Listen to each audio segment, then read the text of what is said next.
इमरान खान ने अपनी जो पहली बीवी है उसको क्यों छोड़ा है? हमारे असास इदारों ने उसकी रिकॉर्डिंग इसके सामने रखी। ये तो किसी हाई लेवल की एजेंसी की एजेंट है जो हर चीज लीक कर रही है, इधर की उधर जा रही है, उधर की इधर जा रही है, इसने छोड़ के वो मारी। बहरहाल ये एक अलग बात है। अपने हुक्मरानों के बारे में हमारा दिल, अहले हदीस का मनहज है कि हमारा दिल इनके हक में नरम है और हम इनके हक में दुआएं करते हैं कि अल्लाह इनको ठीक कर, इनको पेशानी से पकड़कर सिराते मुस्तकीम पर चला, इनकी इस्लाह के साथ हमारी इस्लाह। इमाम अहमद रहमहुल्लाह फरमाते हैं अगर मुझे पता होना कि एक मेरी दुआ अल्लाह जरूर कबूल करे तो मैं हाकिम के बारे में दुआ करूं कि अल्लाह इसको सीधा कर दे। अल्लाह हमारे हाकिम को भी सीधा कर दे। आपस में लड़ रहे हैं और ये कैसे जैसे कुत्ते लड़ते हैं इक्तिदार के लिए, आपस में लड़ाइयां हो रही हैं। तरजीहात इक्तिदार है, एक दूसरे को नीचा दिखाना है, उम्मत नहीं। मैं इशारा करता हूँ हमारे यहाँ बड़ी मजहबी जमातें हैं, उनको बनाया जाता है आलमी फंडिंग पर, फिर उनको तोड़ा जाता है, बनाने के भी पैसे लेते हैं, तोड़ने के भी लेते हैं। अब गुज़िश्ता दिनों उनके लीडर को पकड़ा है, उन्होंने मुल्क का हशर नशर कर दिया, मार मार पुलिस वाले बेचारे।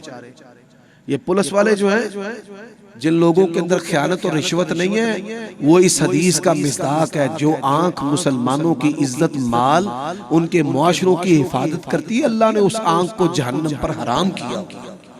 वल्लाहि अच्छा खूब मरवाया पुलिस वालों को, फिर पुलिस वाले उनके हत्थे चढ़ गए, फिर खूब उन्होंने मारा। अब आप देखें कितने मुसलमान शहीद हुए हैं, 300 के करीब। अब तक आपने कोई बयान सुना हो? चंद चढ़ाने वास्ते कई मौलवी मैदान चुतरे सन, एक ईद चक्कर च 3 ईदा हो गई पाकिस्तान। बुध नूं वजीरिस्तान, जुमेरात बोसा तुसा कीती ते जुमे वाले भी कमले साडे शहर च है, इधर भी है, इधर भी है। हुण तुसीं समझो कित्थे टुर गए ने चंद चढ़ाने वाले कि किसी का बयान आया हो भाई उम्मत मर रही। मेरे भाइयों दोस्तों, अब गुफ्तगू का तीसरा हिस्सा, इतनी सारी मैंने चीजें बयान की हैं, अब हम इसमें से निकलेंगे कैसे? ये दूसरे की इस्लाह का वक्त नहीं है। फितनों के दौर में आलू सुन्ना वल जमा का मनहज क्या है? किसकी इस्लाह करनी है? अपनी। क्या हम मजहबी लोगों में जिनसी बदआमालियां निकल चुकी? क्या हलाल और हराम का फर्क हमने इख्तियार कर लिया? क्या हमारा ईमान वो म्यारी हो चुका है? क्या हमारा अखलाक इतना उम्दा कि लोग हमारे अखलाक की खुशबू से मुसलमान हो? ये वो कोताहियां हमारे अंदर, ईमान नहीं, किरदार नहीं, रिज़्क़े हलाल नहीं। हर दूसरा अहले हदीस, अहले सुन्नत पाकिस्तानी रातों रात अमीर होना चाहता है। अब आज से पहले मैं एक मिसाल देता हूँ, सिर्फ 20 साल पीछे चले जाएं, हमारे मुआशरे में गरीब आदमी किसको समझा जाता था? जड़ा लस्सी मांग के ले आउंदा। अमीर का घर, मिडल मैन, गरीब, सारे दे घर मੱਝ सी, सारे दे घर तंदूरी सी, सारे दे घर अचार सी, सारे दे घर देसी अंडे सन। इन्ना चोका फर्क है ही नहीं। हमारा तमद्दुन मुआशरा तहजीब करीब करीब थी। अब क्या है? अब फलाना टाउन है, वो 15-20 साल पुराना हो गया है, उससे मालदार वो अगला टाउन है, उससे मालदार वो अगला टाउन है, उससे मालदार वो अगला टाउन है।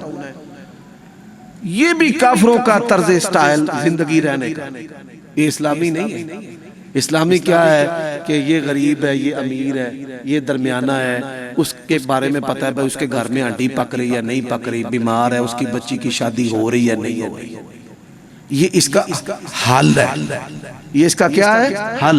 हमारा ईमान, हमारा किरदार, और फिर रिज़्क़े हलाल, इबादत, हुकूक और अखलाक़े हसना।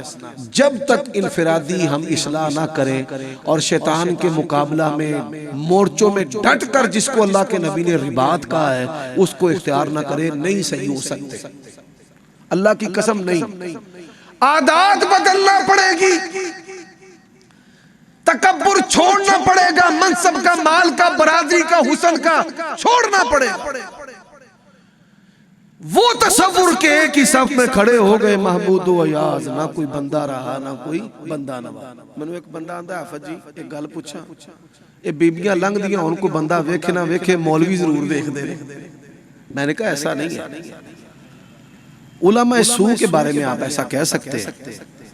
अदी बिन हातिम की बहन ने पूछा था अपने भाई से, और भाई ने उनसे क्या पूछा कि क्या तेरी इज्जत हया महफूज है?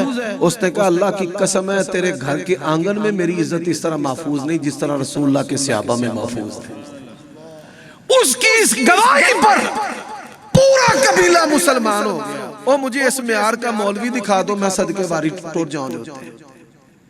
उलमाए मैं हक की बात नहीं कर रहा, अल्लाह ने मुझे दीन की तरफ लगाया। उलमाए हक की जूतियां उठाने खिदमत करने की वजह से उसका फजल हुआ है हम पर, अल्लाह का फजल। उलमाए सू की बात करते हैं। मेरे भाइयों, अब आखिरी हिस्सा मेरी गुफ्तगू का वो क्या है? वो हम बात करते हैं मस्जिद अक्सा। आपने बचपन से लेकर आज तक मस्जिद अक्सा के बारे में ज्यादा नहीं, थोड़ा भी नहीं सुना। अब वो चंद बातें मैं करना चाहता हूं। मस्जिद अक्सा वो मस्जिद है कि जिसका तज़किरा अल्लाह तबारक व तआला ने कुरान मजीद में मस्जिद अक्सा के लफ्जों के साथ किया है। सुब्हानल्लज़ी अस्रा बिअब्दिही लैलन मिनल मस्जिदिल हराम इलल मस्जिदिल अक़सल्लज़ी बारकना हौलहू लिनुरियहू मिन आयातिना इन्नहू हुवस समीउल बसीर। इसकी फजीलत क्या है? अल्लाहु अकबर। कोई बात अल्लाहु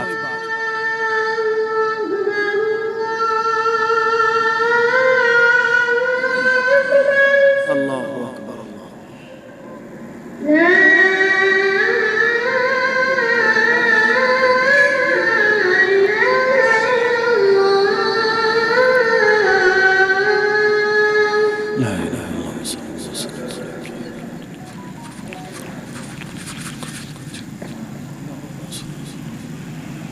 बीस के करीब मंसूस दलाइल हैं मस्जिद अक्सा की फजीलत पर। अब उनमें से चंद मैं जिक्र करता हूं। सबसे पहली हदीस, अबू ज़र रज़ी अल्लाह तआला अन्हु ने नबी अलैहिस्सलाम से पूछा कि रुए जमीन पर सबसे पहले अल्लाह का घर कौन सा? फरमाया मस्जिद हराम। उसके बाद फरमाया मस्जिद अक्सा। इन दोनों के दरमियान कितनी मुद्दत, कितने सालों का फर्क है? फरमाया 40 साल। कितने सालों का जी? दूसरी हदीस, सवाब की नियत से जिन मसाजिद की तरफ सफर करना जायज ही नहीं बल्कि महबूब व मंदूब है, मस्जिद हराम, मस्जिद नबवी और मस्जिद अक्सा। तीसरी हदीस, नबी अलैहिस्सलातु वस्सलाम ने इस जमीन और इस बुक़ा मुबारका के बारे में क्या इरशाद फरमाया? फरमाया कोड़े के बराबर जगह। ये जो खिड़की होती है ना, खिड़की लकड़ी का ताका और उसके अंदर जो एक लकीर होती है जिसमें से कुछ बारीक सा बाहर से नजर आ जाता है। फरमाया इतनी जगह के जिससे वो मस्जिद अक्सा को आंखों से देख ले, दुनिया और दुनिया के तमाम खजानों से अफजल।